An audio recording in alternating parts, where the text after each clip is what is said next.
So like you have to start monitoring your lifestyle choices. If you're not willing to give up anything in life, you will never gain anything in life. It's all about creating a vacuum. And if you want the vacuum of health, you must give up some of those foods that you think you love. But really think about it.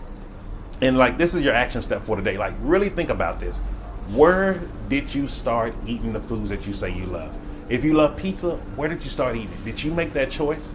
If you love hamburgers, if you love chicken tetrazzini or fried chicken, all these different things, even if it's fish, where did you start loving it from?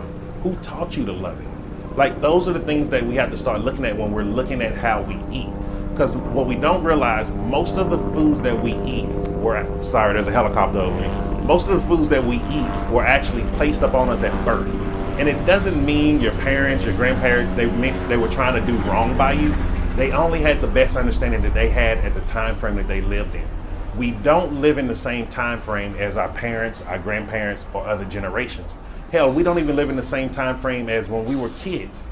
You have to start understanding that the science and things have changed. The things that we once thought was once truth is no longer truth.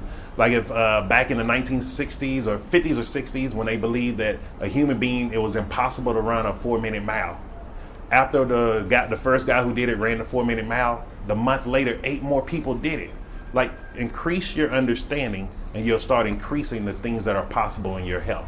And that's how you're going to actually do it. If you really want to start reversing some of your lifestyle dis-ease, you must start focusing on your lifestyle choices. And that is about what are you putting in your mouth. And so I hope you got some value from this. Make sure you hit the like button. If you know someone who's really struggling with things, how to eat, or they're always talking about, oh, I'm tired of having diabetes.